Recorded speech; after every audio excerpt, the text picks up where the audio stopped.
So to catch up for people who weren't listening because we weren't recording yet, we are looking at lists of Batman books available to read on Comixology / just in general. But there's a list on here, Joe. It's called Books. Oh, you're probably seeing it. Books inspired the Batman film. Which, for the folks who are wondering why we're talking about this, we're gonna be talking about the Batman. So spoilers are ahead, everybody, for a movie that came out 3 weeks ago. Right.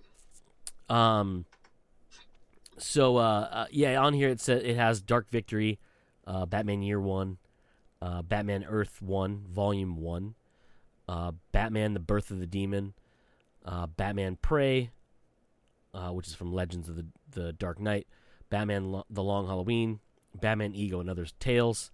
Tales, of course, spelled Tails, not Tales, and Batman Damned, which really the only thing Batman Damned has to do with the movie is the costume or the outfit or whatever you want to call it, his suit, because it's very, very much, I would say, highly, highly stylized after Lee.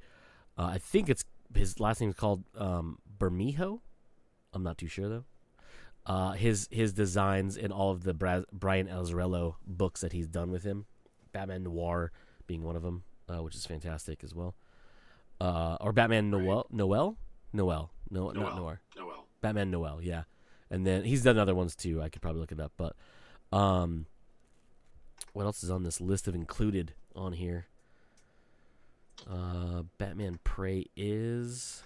What's funny is I don't see that list anywhere. Like, I see a ton of Batman stuff, but I don't see anything that says that inspired the movie. Oh, so on Comixology's front page, Joe, if you scroll down, there's a little banner that says Batman, and it has a bunch of, it has 4 different books listed there. One is the Zack Snyder or Scott Snyder, Greg Capullo Batman run from New 52. I do see that. If you click on that, it brings you to a bunch of stuff. First one is Batman included in your Comixology Unlimited membership. Scroll down, it says Essential Batman Graphic Novels, and right below that is books that inspired the Batman film. Or at least that's on mine. I don't know how yours is different, but that appears. Yep, it's there. Yeah, it's interesting because like Batman Ego and Long Halloween are here, but if I'm not mistaken, and I could be wrong, let's pull up the list. The Matt Reeves, nope, not capitalized, Cody. That's weird.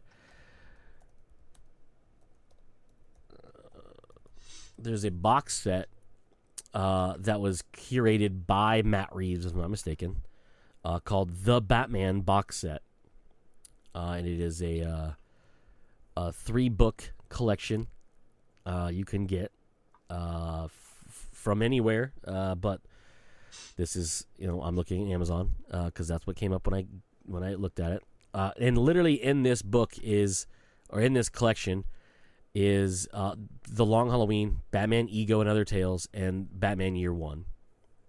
That is the one listed here in this one. And if you look at the cover of it, the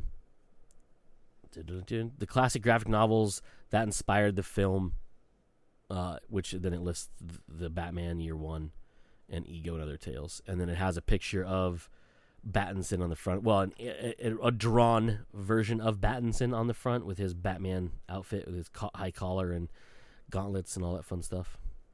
So it's interesting that that's what it is. But those are the 3 books that Matt Reeves had selected to say, hey, these are the ones I used as a lot of reference and inspiration for my movie that just came out. Or, well, when it came out, but anywho. I was just interesting to see if there was a way to read some of those books other than buying them physically, like through Comixology, because I haven't read Batman Ego, well, probably since it came out in 2000, so it's been a while, and I couldn't actually tell you other than it's more of a noirish Batman book than some of the other stuff, but I don't remember a whole lot more about it other than that. But it was written by the great and late Darwin Cook. see that. Yeah. Even Okay. the description here doesn't really tell you much about it. Nah, This volume includes his acclaimed Ego one-shot, the original graphic novel, Selena's Big Score, and stories from the Black and White series and Solo. Yeah.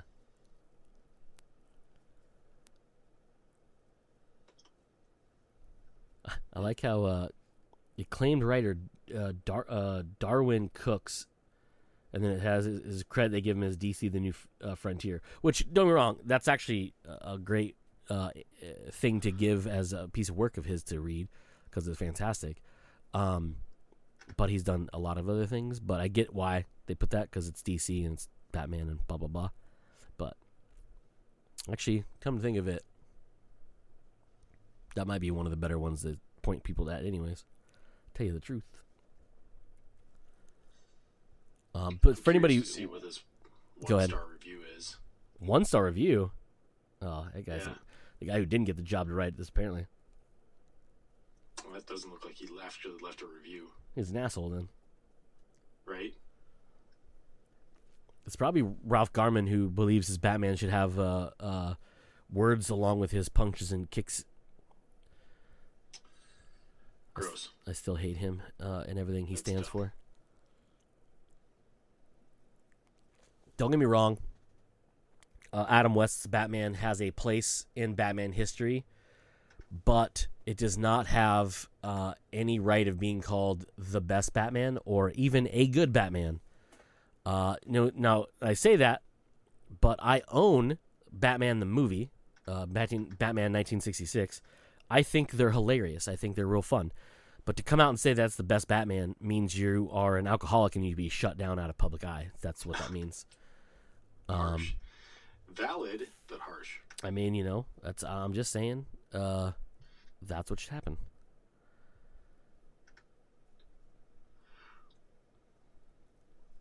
Visit Amazon's Darwin Cook page.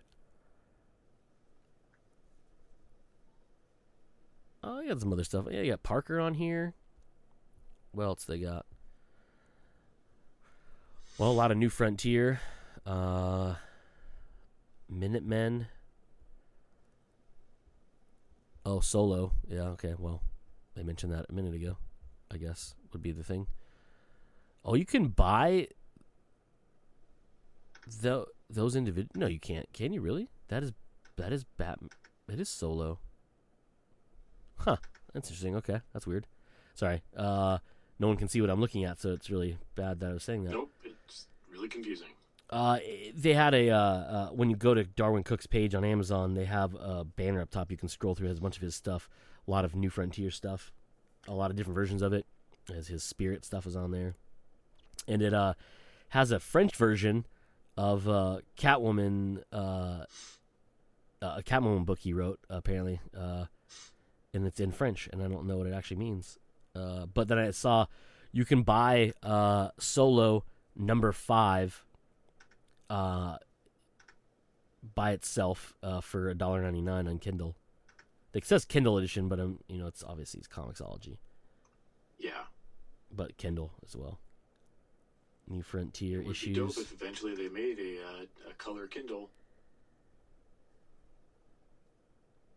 Also, just make it like so the problem I would have with reading a comic book on a Kindle is the size of the screen. You know what I mean? Like a Kindle Fire, they're just not big enough to me. Maybe that's because I'm spoiled by having an iPad Pro. I think you are. But I think you would almost have to, if you're talking about the size, using the size of like a Kindle Oasis or just a regular Kindle, you would have to almost exclusively use whatever the comic panel thing is. to get yourself around. Yeah, whatever they call it. What do they call it? I can't remember. Something reader or something like that? Yeah, whatever it is. Which I'd be fine with.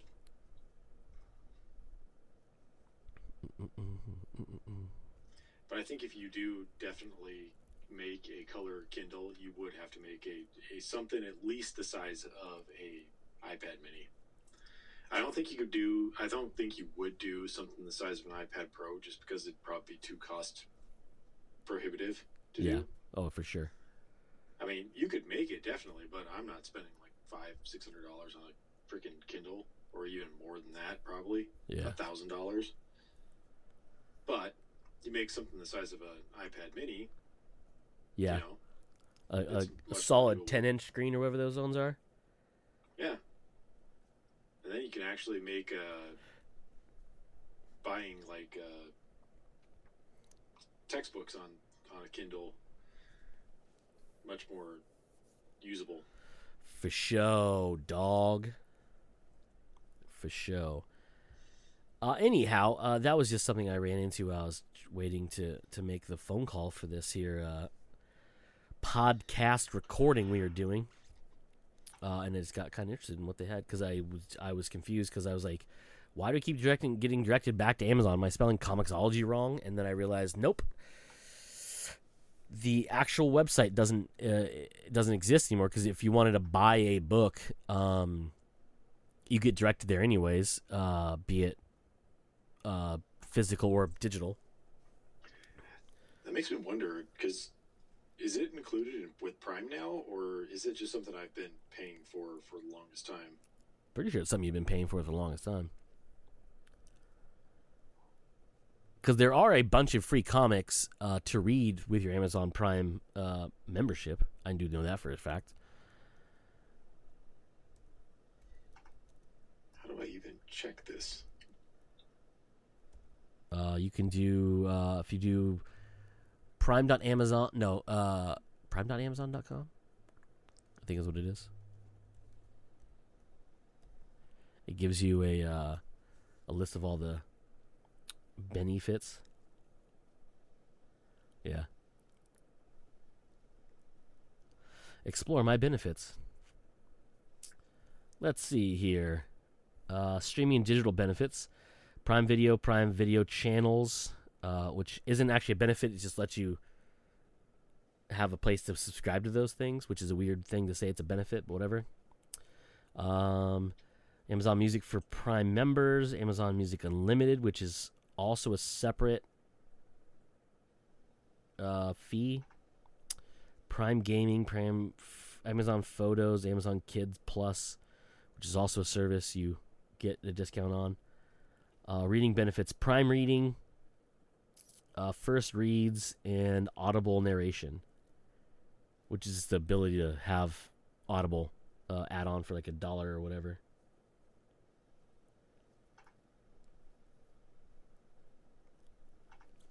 But I do not believe Comixology. Not yet. I mean, it could be that they're including it now or bringing it into the main website. Maybe that's a precursor to it. But as far as I know, it's still a separate service, or a separate service that has its own everything to it. Anywho, that's neither here nor there. Joseph. You're neither here nor there, Cody. Well, no, I mean I am here though. I'm here. Like we're. Yeah, but you weren't there anyway. So we went and saw the Batman yesterday. And how did you like it, Cody? And how did you like it? And I how fucking did you like loved it.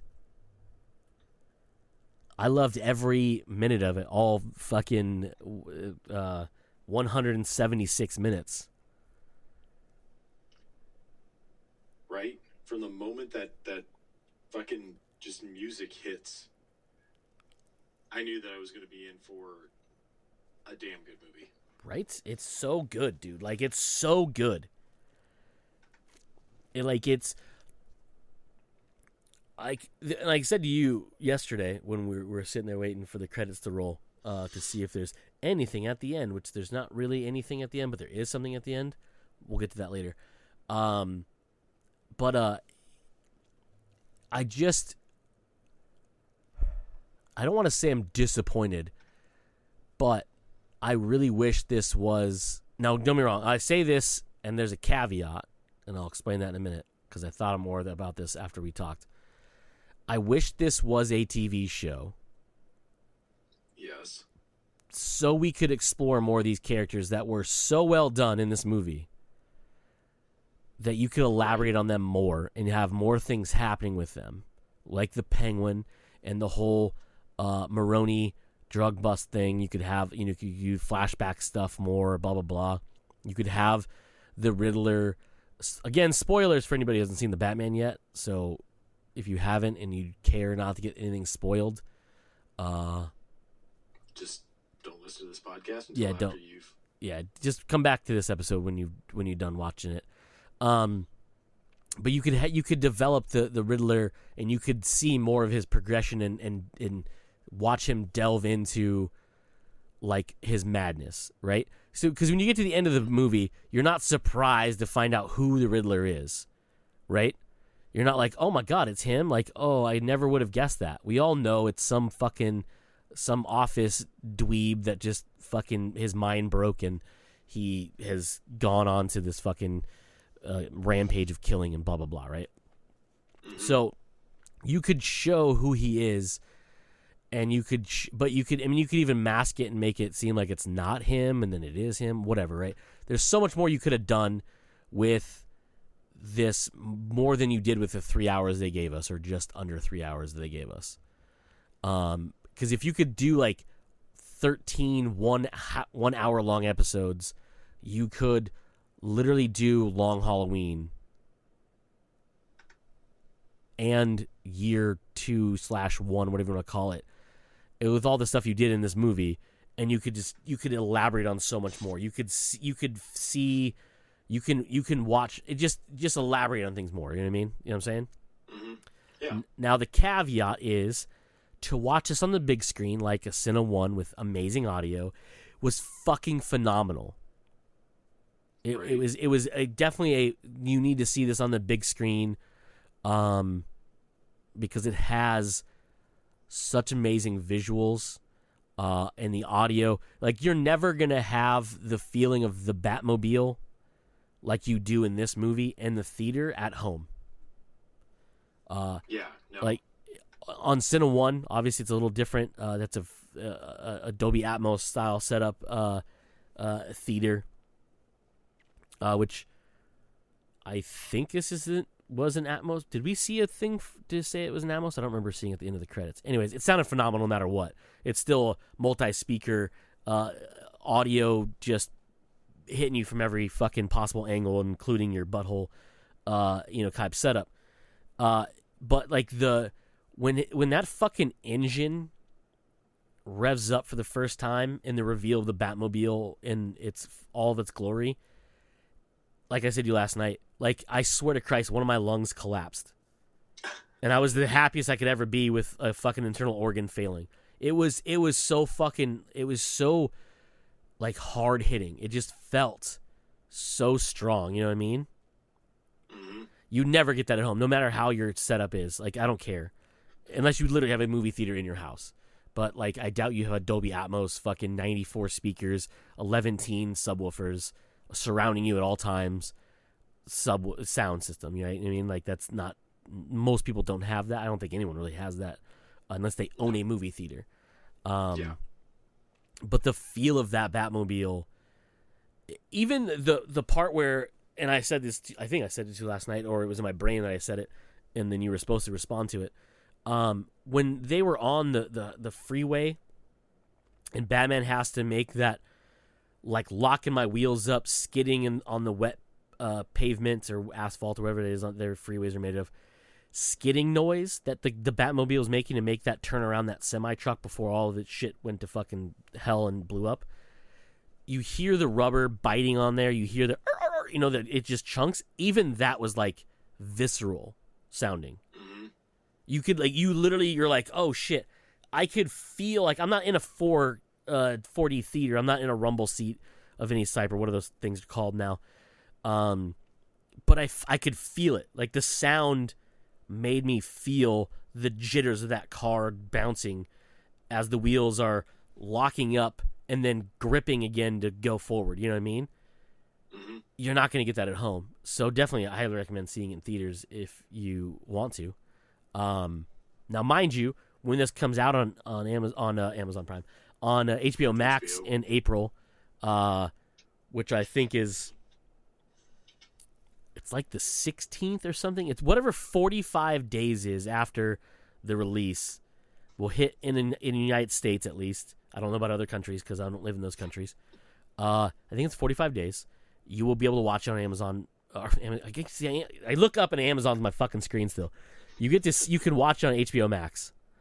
And it's just, I mean, I'm gonna watch it again because I want to. But I digress. Anyway, Joe, what did you think? I absolutely enjoyed this film from the beginning to end. Like I said,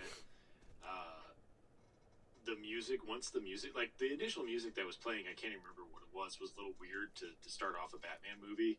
But I think that's because this movie, more than any of the other Batmans, utilized actual music for parts of the soundtrack. Yeah. Rather than just orchestral stuff. But it as soon as the actual orchestral stuff kicked in and Robert Pattinson's monologue or voiceover actually starts talking about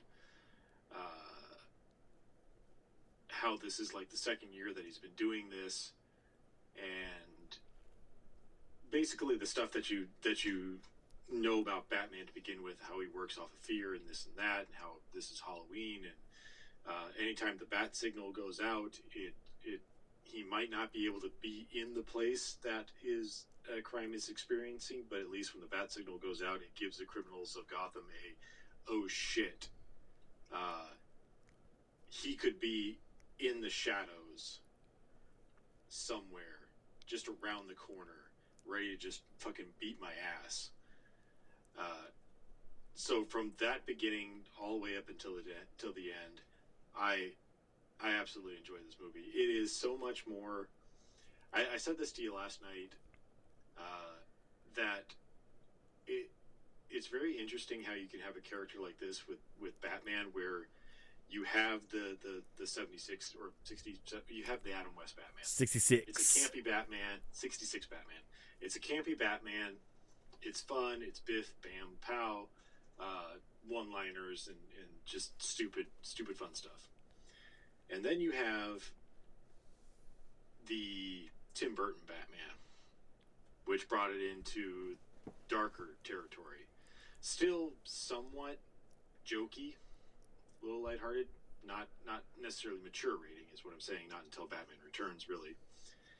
But it's a darker Batman. It's really where we get the iconic music from Danny Elfman, which, by the way, as soon as the music kicks in, it's like, this is the Danny Elfman score, but different. Like, you can hear it, but it's different and more brooding and a little bit darker. Yeah, I was going to say the same thing. It matches the tone of this movie very, very well. Then I'm just pretty much skip over the Joel Schumacher stuff, because that jips back into the campy side of things. Not good stuff. But then you have the first, like, more realistic Batman with Christopher Nolan, but it's more of a heist movie now type thing. It's more of a mob type heist movie. And you get into then the Ben Affleck movies, which are more of comic book movies. They're more action heroes dealing with gods and demigods and superheroes and this and that. And then you get into the Robert Pattinson Batman, where it is more of a detective noir type Batman. It's just so interesting to see how you have the same character. It's the same Batman, but it can be portrayed in so many different ways. And I could be wrong, but I will go out on a limb in saying that there's not any other character. Like, you couldn't do this with a Superman. Superman can't, like, you might be able to get a couple of different things out of him. He's the Boy Scout. He's the good guy. He's not really much of a detective, though. He's not really, you're not going to do a noir type of Superman. You could get away with doing campy, and you could do a realistic Superman. But I think with this character, you don't really do so much of a dark Superman. I think you came close in the newer Superman movies, but he's not as dark as like what you would get with Batman. You're not going to have a heist Superman movie. You're not going to have a mobster Superman movie. Stuff like that.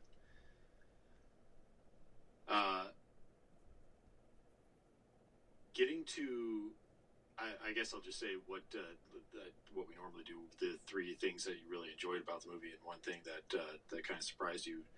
The first thing was just the music.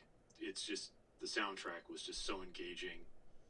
I know before we even saw the movie, before the movie even came out, I think they released the one main song for it, and I listened to it, and I could just hear, as I've already explained, the Danny Elfman theme song, and it's such a thing from my childhood because it's also used very similarly in the animated series, large part of my childhood, and you can just hear that stuff in this soundtrack, and it's almost like a love letter to all of the iconic Batman music that has come before. The second thing I really loved was the visuals. It's like taking the Tim Burton Gothic styling, but making it more realistic as well. You didn't really get the Gothicness in the Nolan movies, or those were more of just like it's set in Manhattan or a Manhattan-esque place. It was really the Tim Burton movies that were like, no, this is like this weird 1940s Gothic styling. Big gargoyle statues and I forgot what it's that type of there's a certain type of design that goes into stuff from that era, and Tim Burton's styling was very much that. And this kind of takes a lot of that stuff from Tim Burton's, highly stylizes it more Gothic in my opinion, but makes it more realistic. This is stuff that you would see in like old churches and castles and stuff like that. It's absolutely just beautiful set design, but it's still a living, breathing city. The third thing I really loved about this movie is the actors from beginning to end. There's not once that I didn't believe that Robert Pattinson wasn't playing a good Batman. Zoe Kravitz as Catwoman was absolutely amazing. Almost stealing the show to me is Colin Farrell playing the Penguin. Jesus Christ! Like, I know when those pictures first came out that's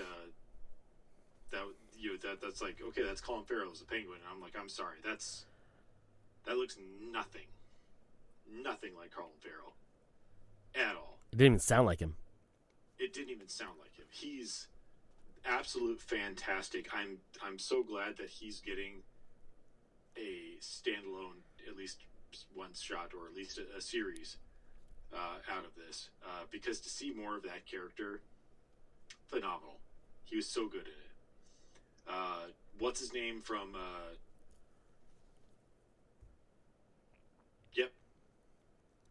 that one TV show that everybody also liked on HBO Max with the robots, Westworld. Okay. He played the commissioner. Oh, Jeffrey Wright. Jeffrey Wright. There we go. The Watcher. Absolutely awesome as Gordon, and I like how they started Gordon out here as just a regular detective cop. Yeah, lieutenant, I believe, in this one. Lieutenant, yeah. And by the end, if I recall right, he does end up as Commissioner Gordon, right? In this one, we never hear that he's commissioner. Never hear that he's commissioner. Obviously, spoiler, in this, the Commissioner Savage dies. But the one thing about this movie, and I was going to bring this up later when we got done talking about our stuff and more about the movie, if we got that far, I liked how this movie wasn't stretched out over a long period of time, right? It felt better paced that it was only 6 days long. Now I say that, I don't know, like there's a lot of shit going on in the movie, but he literally gives us 2 dates in the movie. He gives us October 31st, and he gives us November 6th. So we know it's a week that this happens in. We don't have a year, but I can tell you by phone technology, it's current day at least. But yeah, it's, to your point though, is like, I don't know if he's commissioner at the end of this movie. Mm-hmm. But I would love to imagine that maybe in the sequel we'll address that, and maybe not. Maybe he's on his way up. He could be interim commissioner or whatever the fuck they call it or whatever. But I like in this one, it was both Batman and Gordon kind of growing in their roles, and like you get the sense that this isn't the first mask that they've gone after, right? Even if the cameo we'll talk about in a little bit, you get the fact that this isn't the first thing, like the first villain Batman has gone after. You get a sense that like there's other stuff, and obviously this is the second year that the Batman has been a figure in Gotham. So it's interesting to see them, like, it's kind of like that Gordon is still, you know, obviously he's a seasoned vet. He's older than Bruce. He's not like a young detective. He's lieutenant, so he's got some years under his belt. And then you just get that feeling. I think it's cool. Anyways, go ahead. Sorry. No, as far as character development goes, I like that we didn't have to rehash, or at least completely rehash, Batman, Bruce Wayne's parents dying again. We didn't have to relive that again and again and again, like we have pretty much with all of the movies. And yeah, I like that we're introduced to both of these characters, Batman and Gordon. Like you said, it's been 2 years. This is year 2 of him being Batman, and so I like that they already have a history. You don't have to explain that history to me, but we get hints of that in how they interact with each other and how they kind of, they trust each other at the beginning of the movie, but it's still kind of a tepid, like, trust. And it's by the end of the movie that they really trust each other more. It's still not, I don't think either of them see this as an ideal thing. It's just a thing that they have to do in order to fight crime in Gotham. The things that I was actually surprised by, a couple of things, not like, oh my God, surprised, but at least surprised enough to mention a couple of things here. One, how little Andy Serkis was in this movie. He's really only in it for like 3 or 4 scenes. That's it. Knowing that he was going to be in the movie, and honestly thinking about it, he's not really in the trailers at all either. But for such a big name to play Alfred, I would have thought that he would have been in it more, or at least been more of the voice in Batman's ear, giving him guidance on, like, even just small things like turn left, turn right, just basically being a GPS or something like that, or helping him out in the moment type of stuff. But in the end, what we get is him just being there, and you could tell he's still getting used to this Batman thing as well, which is pretty cool, because I guess you really have to think about it. Like, would Alfred really be just like immediately, oh, just flip a switch, oh, you're Batman, you're a vigilante now, okay, let's start working the computer and let's start hacking stuff and doing this and that? No. Or would he just be like, you have a business to run, you might want to run that and do this on the side type thing? And that's kind of how he was in the movie. I was also a little bit surprised how little of actual, like, most of this movie was Batman. There was very little Bruce Wayne in this movie as well. Yeah.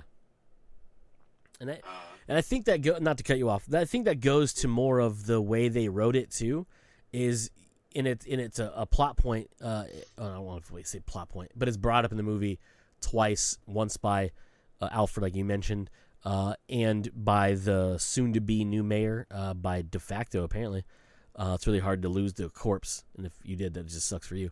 Anyhow, Right. Bruce is at this point he is more reclusive than Falcone, obviously said in there, but like and again, to iterate your point, you were saying how little you see Alfred, and I think that's also a way, like a smart way of doing it, because you're telling the story that how like Bruce has completely let go of himself and leaned into the Batman role, so much so that in a way he's forgotten that Bruce Wayne is an entity that needs to be seen and heard from, and that he doesn't like he doesn't care. Like he's like, no, I don't care about Bruce Wayne. I care about Gotham City, and the only thing I can do that I can see that I can do is be Batman to help Gotham City. Mm-hmm. And it's the thing where he's growing into that a role that he has yet to really rely on both those things. Like a lot of like the other Batman movies, it's not, Bruce has never been a 50-50 character in those movies. In the first Nolan movie, he was, because you saw Bruce training to become Batman, and even through that movie, and in the Dark Knight, you see a little less of Bruce, and of course, Dark Knight Returns, you don't really see Bruce at all, other than the prison scene. But he's really Batman at that point. You know what I mean? He's not putting on airs of being a rich guy. Yeah. But in this, he's less of a prominent figure. I mean, everyone knows who Bruce Wayne is. It's the golden child, the prince of the city type thing. But it's used as a plot device in the movie to show that Bruce himself has literally lost that part of him, which I thought was a cool way of doing it. Yeah. One of the final things that I was kind of surprised about is well, first off, it felt like this movie had a couple different endings. So if you have a problem with that, yeah, this one kind of feels like, okay, they caught the Riddler, and you're going to roll credits, right?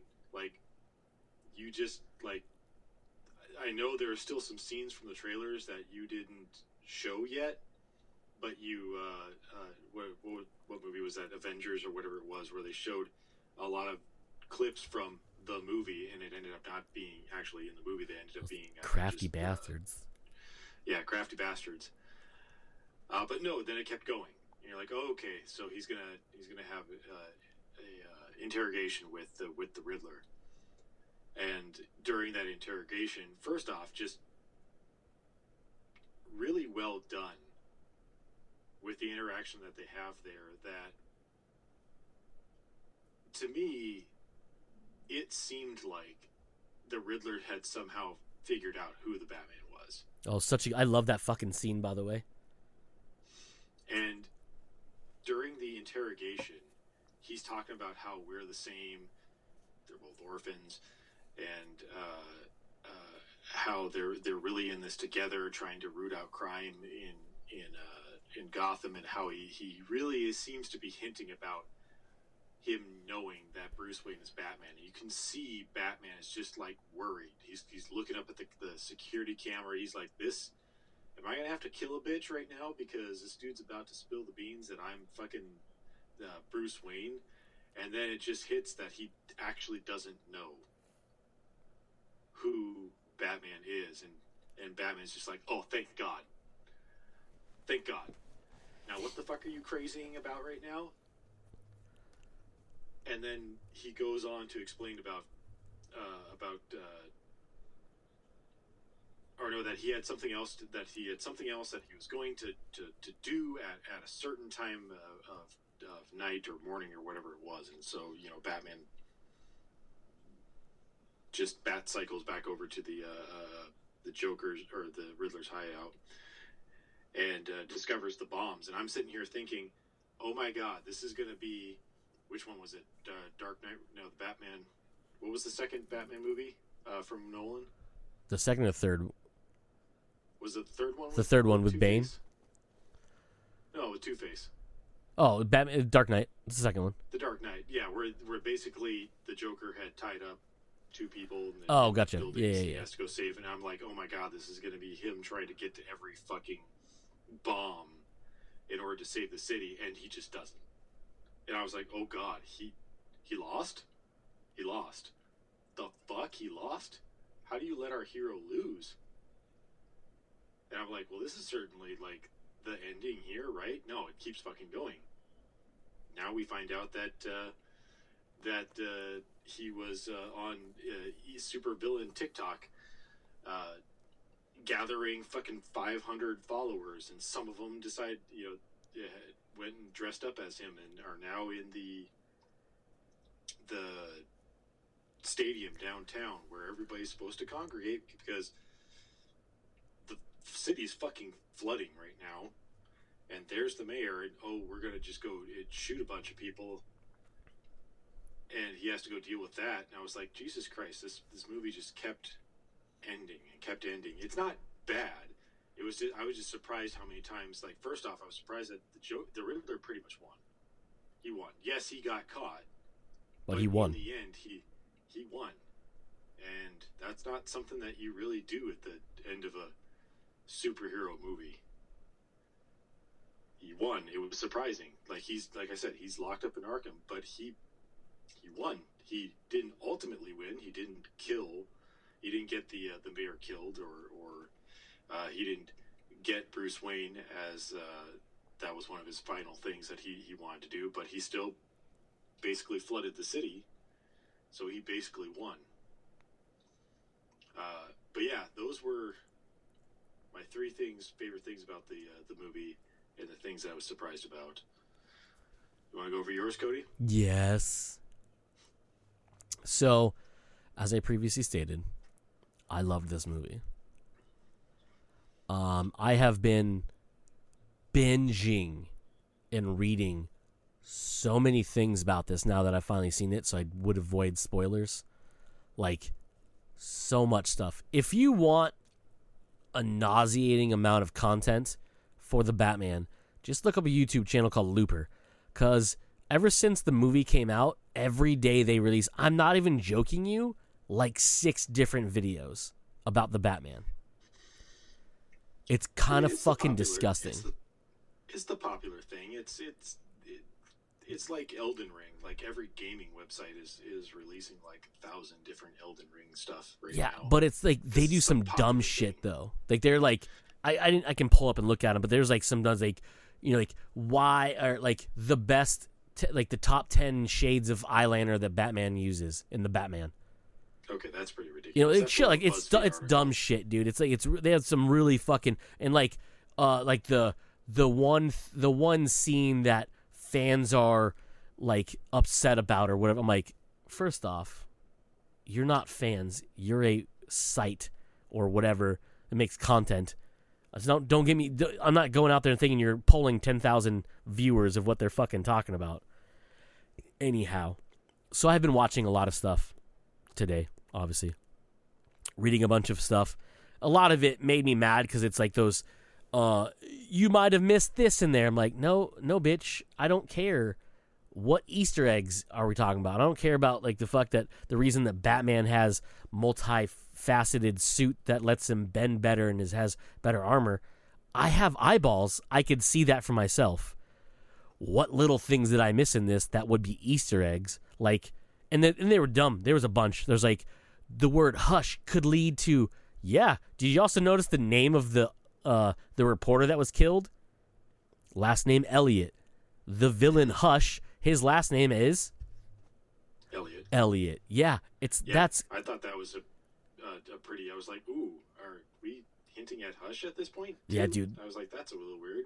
Yeah, but cool. Yeah, super cool. Also, it plays into, like, and I don't think. I mean, don't get me wrong. I would love to see Hush on the screen, but there's a lot of similarities between him and the version of the Riddler they made for this movie that would be too similar to go forward unless they just rewrote how they did his character.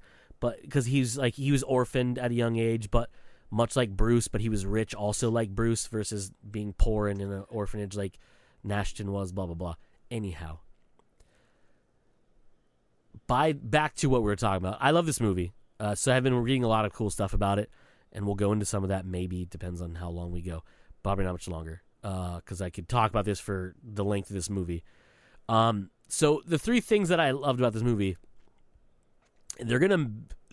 I would almost say everything you brought up is pretty much the same for me on the stuff you liked.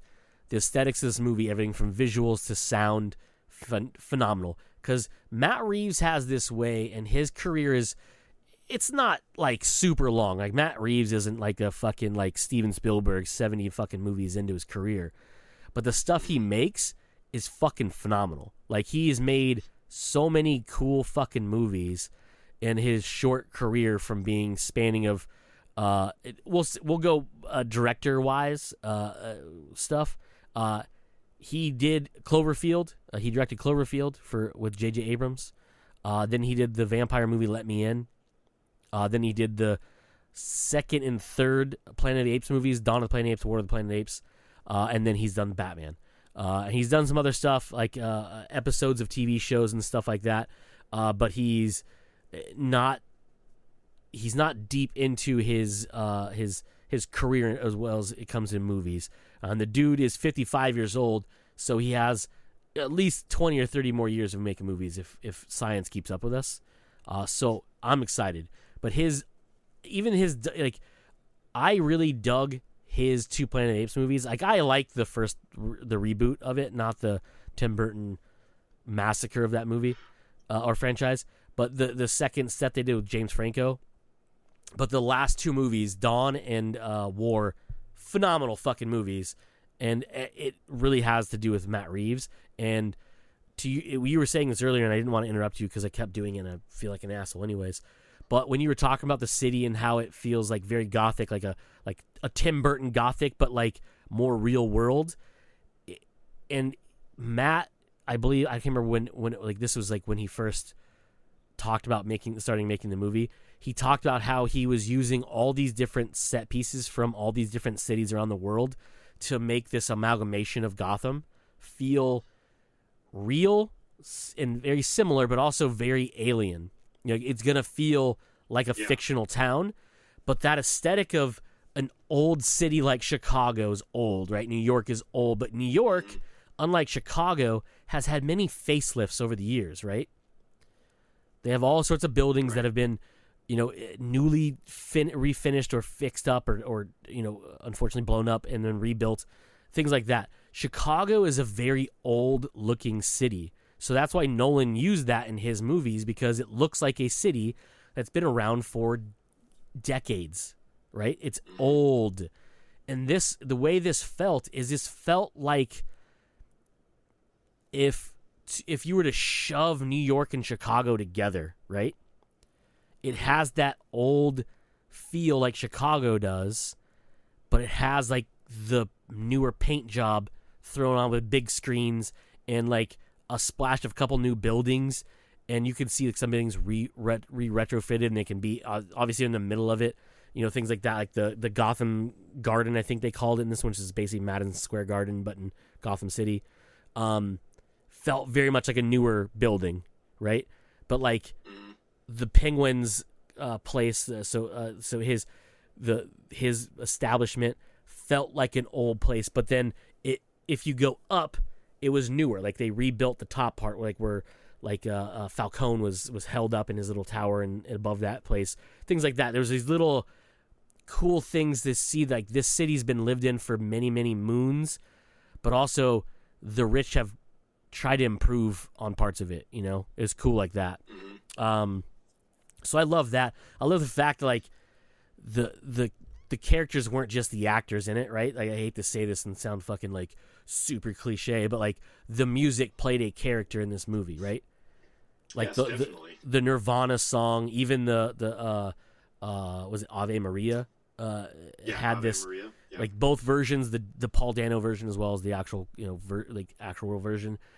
They felt real, but the thing that got me, and I don't know if you noticed this or not, there's a point where at the beginning when Bruce is back at the Batcave, or bat tunnel, whatever you want to call it, and he's replaying the footage from his contact lens, which I thought was a really cool effect of like having this like super advanced technology, but in a world that felt real fucking like limited. Oh yeah. Like Bruce had a literal fucking rocket monster car, and he had contact lenses that would record anything he saw, right? And then he could freeze it and print it. I'm pretty sure that they were like night vision, and obviously they also enhanced like UV or something like that. Like they were that was another cool aesthetic of this film. Just to go over real quick, is like how low tech. Like obviously this is year 2. He doesn't even have really a cape that allows him to soar. Nope. You know, he just has a squirrel suit, which he fucked up totally. But the most high-tech things he has are literally the suit, because it can stop high-caliber weapons, and the lenses for recording stuff. Yep. And that's pretty much it. Everything else is just like he cobbled this together in his low-tech stuff.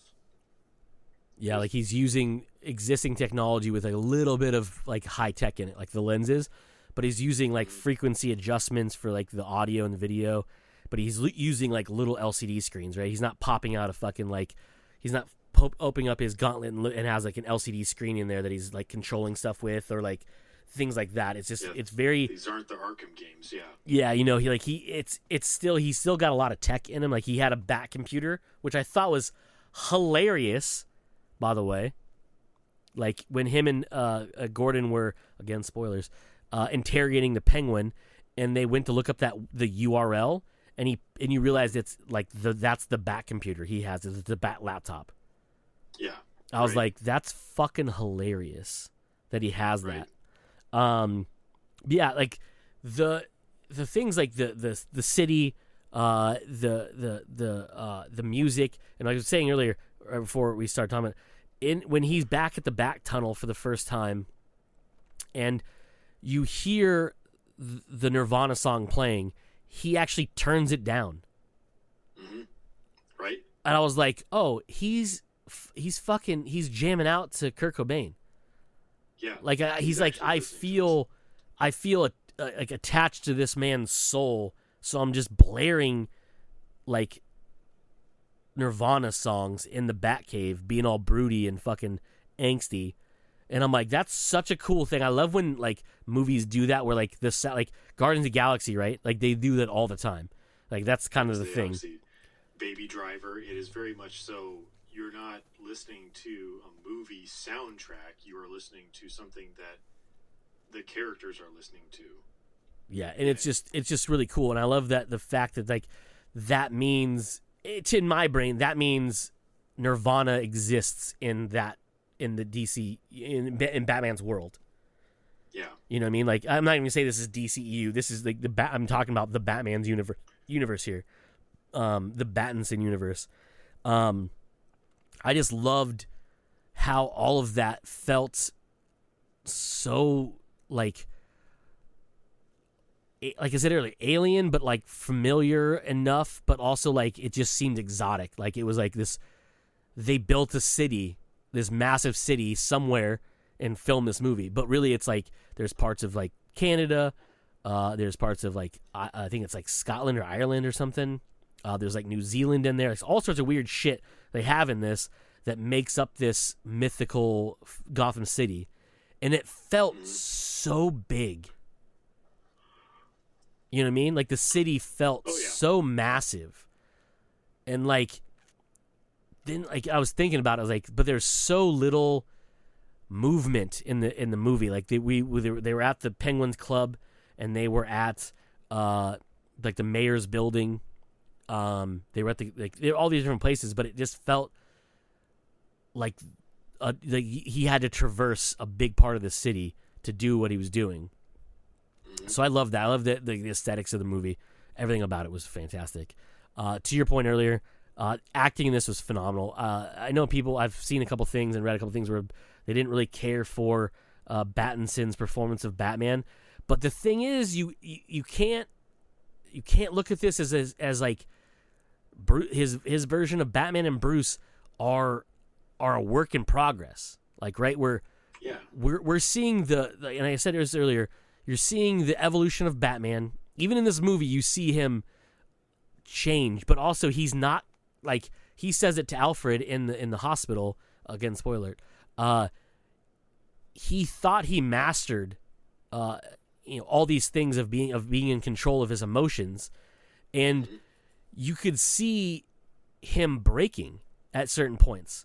Even as Batman, like when he got in that fight at the beginning of the movie with those the skull-faced gang, whatever you want to fucking call them, he like literally like he snapped. Like he started beating that guy up, and then he realized, okay, I'm gonna take these dudes on, and he went as far as like partially electrocuting a guy who was already soaking wet from being in the rain, and he hits him with a live electrode and like gives him a good shock, and he's enjoying it. Like Batman's like he's digging what he's doing, and he knows that he's putting fear, and like you could almost see like how like pumped he was when they ran away from him. He's like, yeah, fuck you guys. I beat the 10 of you up or whatever it is. I'm like, I brought you down, me by myself, no help from anybody. I stopped you from doing this. But then it was all shattered by that guy saying, don't hurt me. And he's like, yeah, but I'm not the bad guy. I just saved you from getting mauled. And I was like, that's so cool. I just love that. Like, but people are always talking, you're talking shit about it, right? But like, I like the way this Batman and Bruce were so fractured, and he's still literally trying to figure out how to be both, but also trying to figure out how to be one or the other. Mm-hmm. And it's just, he's like, and he's moody because he's upset because he's realizing he's not as good at it as he expects himself to be.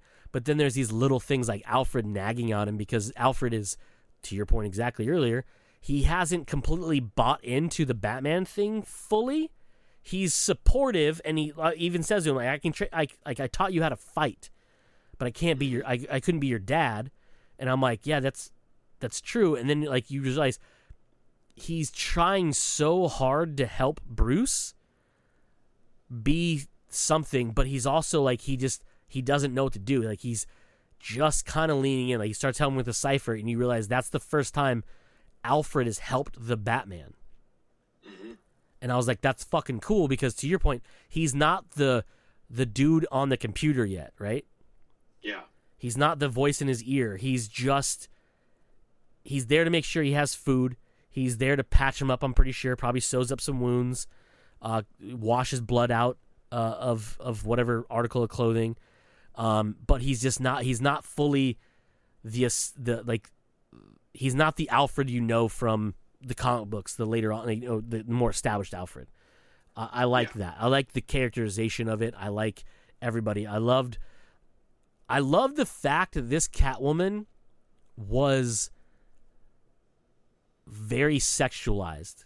And I know it sounds fucking like stupidly manly or whatever, but I liked how she used her sexuality as a weapon as an actual like force. You know what I mean? Like, she chose to dress like she did because she was literally trying to get at Falcone. Right. She knew that would work. Yep. Yeah. And like and at the end, it just got to the point where she then was like, fuck it. I'm going to lean more into this. I'm going to go after him because he's already put interest in me, like the whole creepy thing on the face. And you got to realize later on that like, that's his kid that he's like kind of like flirting with. I'm like, that's fucking gross, bro. And I fucking loved him as Falcone, by the way. I think I kind of when he showed up, I turned to you and I was like, what the fuck? Like, I know I stayed away from spoilers for this movie a lot. I didn't read about who else was in it. I knew Robert Pattinson was in it, Zoe Kravitz, and Colin Farrell. Oh, and Andy Serkis. That's it. But to find out what's his name is in it, and I'm spacing out his name, John Turturro. Yeah, Turturro. John Turturro was in it as Falcone, I was like, this is either going to be. I did not like his character in Transformers, but he was an off-the-wall character. So he's either going to be off the wall, or he's going to play it straight, because I know he can. And goddamn does he play it straight. And he nails Falcone. Yeah, dude, it's so good. Yeah, so good. Like, I'm hoping we get some Salvatore Maroni in the Penguin show. Yeah, the fact that they talked about him so much, and yet you didn't see him at all. No flashbacks, no nothing. You just see him in the newspaper, like, clippings, but that's it. You can't even tell if it's a dude or what. You just know that Salvatore Maroni is the person, and you see, like, in news clippings, like, on Riddler's wall and stuff. But that's it. Like, I was like, holy shit, like, I can't wait to see more of it. You know what I mean? Because, like, I want to know all about it. I just want to know. And it was such cool. But John Turturro was so good in it. Like, everyone was so good. Peter Sarsgaard, who plays the DA. Mm-hmm. I legit thought he was gonna die. Like, he was fucking petrified when he was wearing that bomb collar. Oh, right. Oh my god, I was like, dude, did they punk his ass and say, hey, if your acting's not good enough, this bomb will actually go off?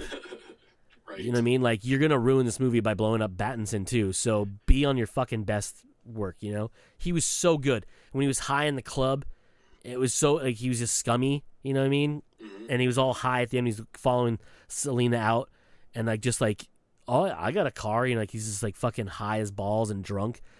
And then, like, just that funeral scene, I was like, holy shit, dude, this dude is gnarly. Like, everybody in this was fucking phenomenal. Another scene that Batman loses. Batman. I kept sitting there thinking, like, how is he? Okay, he's gonna solve all three riddles, and he's gonna get the collar. Like, he's gonna save this dude, right? He's right there. He's gonna save the guy. Nah. And he takes a blast full onto the face. Like, that suit seemed to really protect him, but that chin would have been fucked, in my opinion. I think it's because he put his. You can see when he's flying back, his gauntlets in front of his face is the only thing I can think of. But still, like, he should have some singed fucking, like, he shouldn't be able to grow a beard on one side of his face for a little while. He took a fucking full-on blast to the face and still survived that. I thought it was also funny how many times that he ends up unconscious in this movie. He gets his ass whipped in this movie. Like, Batman, he literally has one victory in this entire movie. And is at the very end when he's helping all the refugees out of the building, and the news are like, oh, and Batman's helping out. Like, that's his win. That's how he wins in this movie. Every other turn, he's damn near losing a butler and a best friend. He doesn't get the girl at the end because she's like, no, I'm going to Bloodhaven. By the way, which was a cool like, throwaway. Yeah, so cool. Egg. He's like, I didn't get to capture the Penguin. I barely did. Like, I got him, but he's not the guy we're going after, so I don't even get him. You know what I mean? Like, yeah, I chased him down in the car and I fucked up his Maserati. And I also gave him a fear boner, I'm pretty sure. But he doesn't win right there. He doesn't win favor with the cops other than Gordon, but that's because Gordon has this weird thing for him. He doesn't win until the very end, and he keeps getting his ass handed to him. Yeah, he wins a couple, like, fist-to-fist fights, right? But he takes a shotgun blast to the chest and has to use, like, a vial of Mountain Dew to fucking barely save Selena from being fucking throttled by this dude. But even then, he's seen as a fucking dude who loses his shit and starts beating the face off this guy. So even then, he's like, well, I'm gonna go cut off this electrical thing and maybe save the mayor and not toast a bunch of people in a pool down there. We'll see if I win. He finally wins one, but, like, he got his ass kicked real bad in this movie. Mm-hmm. Like, even his squirrel suit escape, he didn't fucking do it very well. No. He's like, all right, my cape can double as a squirrel suit. Let's go. Boom. Jumps off. He's like, I'm going way too fast. I have to stop here. Boom. I'm going to stop with a chute. Gets hit by fucking the elevated chain rails. Bounces off the roof of the bus. Lands on a parked car. Hits the ground hard and tumbles. And gets up real slow. It limps away. Yeah, dude. I'm like, that suit's good, but I'm pretty sure it's holding in blood right now. Yeah, right? Yeah. so much. But yeah, it's goddamn, this movie is so good. I don't even know what number I'm on now of things I loved. It might be 3, might be 2. I'm not too sure. Things that surprised me, and these are going to mirror a lot what Joe said. Colin Farrell's Penguin. The fact that was actual Colin Farrell, which I still don't believe to this day, even though I've seen a time-lapse video of them putting makeup on. That was not Colin Farrell. It doesn't sound like him. It doesn't look like him. It doesn't resemble him at all. Like, even if you look at his eyeballs, I couldn't even tell it was Colin Farrell. Nope. Other than the fact that he's been on press saying that's him. Right. And I'm like, there's no chance that's him. Dude, so I don't know if you read any of this, Joe, but it takes 6 different prosthetics that overlap each other to transform his face into the Penguin. I can imagine. He obviously wears a fat suit because Colin Farrell is definitely not that big. And they bind his knee, so he has a limp. And I'm like, dude, like they literally, if they don't win an Oscar for best makeup, the Oscars need to go away. Oh, you know they're not. They're not going to win best makeup, best costume, anything like that. Bro, that bat suit, functional as fuck, dude. Like that shit looked so legit. But the Penguin's makeup to transform Colin, good-looking Farrell, into this scarred, hooked-nosed monster was amazing. Super amazing. Just because that, like you said, that the prosthetics alone, his scars tell a story. You don't know what that story is yet, but they tell a story that he has seen some stuff and he has experienced some stuff. Yeah. Yeah. So it's a fun little fact about the makeup and everything. So Colin Farrell was makeup in a fat suit for the roles of the Penguin. We already mentioned that, right? The facial prosthetics were composed of 6 different pieces in order to ensure that there's no visible seams. Crew members would shine harsh flashlights into his face before approving him to go to set. Like, they literally would, like, look at it and say, hey, like, we have to make sure this is, like, legit before you go down there because we're not fixing this in post. Like, we're not digitizing your face. Which is funny because you're shining a bright light on him, and yet this movie takes place, like, almost entirely in dark areas. So, bro, that's what I'm saying. Really, really trying to make sure that his makeup looks good. And then, as a fun little thing, he would, as a test of the makeup, he made a trip to Starbucks to see if anyone would recognize him. And other getting some real fucking, like, hard stares, like, dude, look what happened to this dude's face. No one recognized him. You know why? Because it's not fucking Colin Farrell. I don't care what anyone tells me. That human being is not Colin Farrell. I don't know who it is. I don't know where they got this guy. That's not Colin Farrell. He doesn't look, doesn't sound, doesn't seem like Colin Farrell at all. That is a different human being. There's no fucking chance that's him. That's all I'm saying. I don't believe them that they made him look like that. It's impossible. And if it is possible, they need to win all of the makeup awards.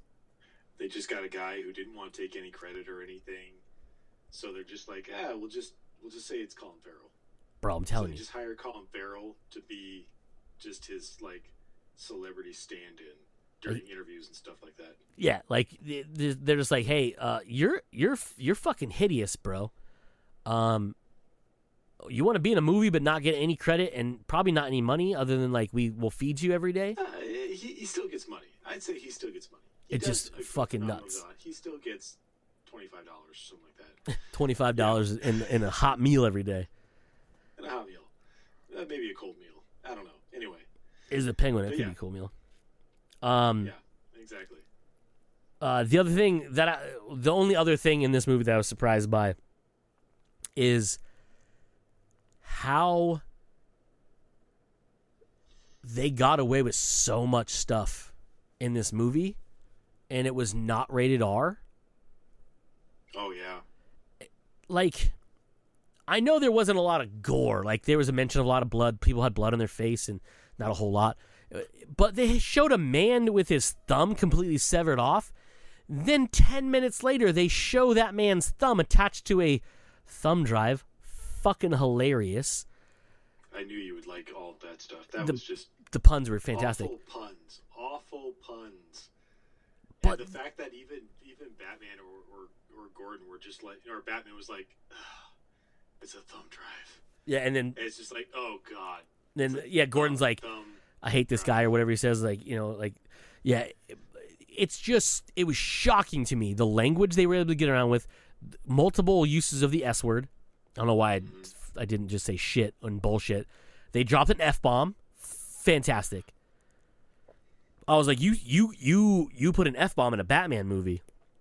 Mm-hmm. Like, I don't know how Matt Reeves talked the higher-ups in Warner Brothers and DC to let him make this movie, because this is not a movie for kids. Not really, no. No, it's violent, it's sexual, it's violently sexual. Like, there's a lot of shit in this movie that you shouldn't have kids watching, which... And a lot of the stuff just borderlines on Saw. Like... Yeah, dude, the rat trap. In that cage and put over the head. I'm just like, am I going to watch a Saw movie? I don't like Saw movies. Dude, the Riddler ain't fucking around, bro. The Riddler ain't fucking around. Like he'll put a motherfucker's face in a rat trap, and he'll let him chew it off. Like, that was the only thing. Like, I was like, if they show this man's face full on, this is getting a rated R. Mm-hmm. Like, multiple deaths on screen. Well, actually, not multiples. There was really one. Like, he beat the mayors, but the thing is, when I was watching after the while, I was thinking about it, right? They didn't show him actually hitting him. Well, they showed the initial hit, and then he goes down, and then, yeah, it's just a camera tilt up. Yeah, because you could arguably say he didn't kill him on camera. He hit him. He assaulted him on camera, but he didn't kill him on camera, so you can't call it rated R. You know, you can't give it. Yeah. I mean, yes, he's a dead body, but you don't see the dead body happen, so we're going to let it skirt by, right? Right. Just amazing. There were some accidental gunshots that might have killed some people.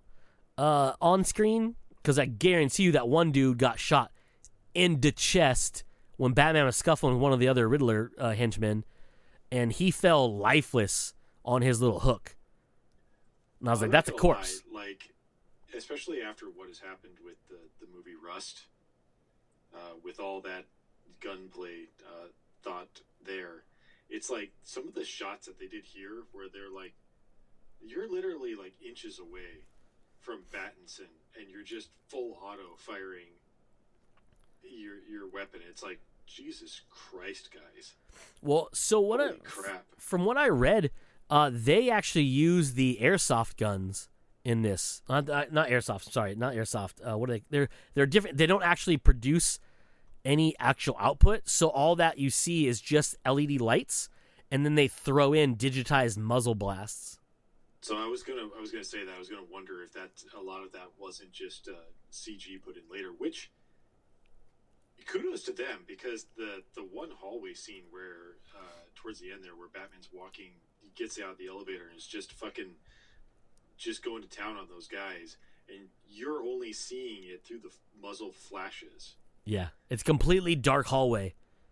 Matching up the actual light flashes from the gun, as you're saying how it's created, with actual like CG muzzle flashes, phenomenally done. Was really well done. Yeah, I could be wrong. But I believe I read about that like before, not today, like before, where they talked about like, and I think it might have been around the time the whole Rust thing happened. Is they're talking about how other movie studios and stuff have completely banned, and they don't use any like practical gun play on scene, like in scenes. It's all digitized after the fact, or it's never nothing ever is a projectile out of anything. There's no actual like blast, because you got to think Battinson would get kind of toasty if those guns were going off that close to him in real life. You know what I mean? And hearing wise, you'd be almost deaf. You'd have to wear earplugs the whole entire scene. Speaking of CG, honestly, thinking about it, there was a lot of CG in it, but like a lot of the action sequences really weren't CG. They were, or at least felt. Maybe I'm wrong on it. Very much practical. Yeah, for sure. Which was really cool. I will ask one thing, and see if you maybe caught the same thing, or at least got the same impression I did. When they showed the Riddler, there felt like something uncanny about his face, and I don't know what it was. His human face or his masked face? His human face. What he actually looks like. Oh, it's just Paul Dano's face. But it almost just seemed like it was a little bit CG. I don't know what it was to me. There was a little bit of uncanny valley to me, for some reason. Is it because he looks like a child? Like he's a full-grown adult but has a child face? Maybe that's what it was. I'd have to watch it again. But every time I saw his actual face, there was just something a little uncanny about him. Because they would switch back to him, and they'd switch back to Pattinson, and you're like, okay, for some reason, like, the lighting looks accurate on Pattinson. And then they'd switch back to him, and it's like, in my brain, there was just something that was a little off. And I could not tell you what it was. Interesting. Maybe it was just the lighting. I don't know. Maybe it was just the fact that he does look childish. Yeah, he has a child's face. The rest of him grew and his face never went anywhere. Yeah. Maybe that's what it was. I don't know. Whenever I see Paul Dano in anything, because he's been in a lot of stuff. He was actually just in, what is that fucking movie called? Oh my god, hold on, I gotta pull it up. It's gonna drive me insane. Dun dun dun dun. Filmography, films. What is the name of that fucking movie? I guess. Oh, okay, not just recently. But a handful of years ago now, Swiss Army Man with Harry Potter, and his face is so not adult. Like it just looks like a child, but like in a grown-up body. Like if Big went wrong and he didn't grow up in like he got an adult body but had the kid face still, that's what Paul Dano is to me. Every single time I see him. I don't know why. Yeah. It's just that's what it is. And he's been in several things that I actually enjoy. Okja, he was in that movie. He looks like a fucking child with an adult body. Looper, he's the dude that disappears in parts when they're cutting him off in the future, or in the past, or in the future. Oh yeah. Okay, I mean, he's been in a lot of things. He was in. Have you ever seen the movie Prisoner? I don't think so. It's I don't know how to say. How do you say the dude that directed Dune's name? Oh, Denis Villeneuve. See, it's not Dennis though. It's like Dene or something. It's some weird. Anyways, he did a movie. Denis Villeneuve. Yeah, whatever his fucking name is. It's called Prisoners. He directed it. And it has hold on, let me click on it. Where's it at? Here. It has Hugh Jackman in it. It has Jake Gyllenhaal, Viola Davis, Maria Bello, Terrence Howard. It's a great movie. Paul Dano plays a handicapped dude in it that they suspect of being like a abductor of children, and he is terrifyingly good in that role. Like, anyways, that's it. I digress. That's an off thing. It just made me think because I saw it listed here. Movie's fantastic and very unnerving to watch because they torture this fucking kid and he has no idea what's going on. It's a real good movie, but it's fucked up. Anywho, I forgot where I was at of talking about stuff because my brain like is trying to process enough to put this all in and not a 4-hour podcast, mainly because Joe has to go to work in the morning, and Mike would probably murder me where I stood if he found out I made a single episode 4 hours long. Which, I don't really care because fuck that guy. You know what I mean? Anyhow. He ain't here to stop us. That's right. He ain't here. It's true, yeah. I would not subject you to having to listen to me ramble on more than you already have tonight, which I thank you for letting me talk about this because it's been literally destroying me in the last 48 or 24 hours not to be able to talk about this with you because, you're not in the same place as me all the time, and you can't share the same brain as me because then that would be weird, and I would be sorry for you. Anyhow, we'll wrap it up here. Comes naturally. We have been Joe I have been Cody. This has been this week's episode where we talked about the Batman. And as usual, you fuckers just came naturally. Bye.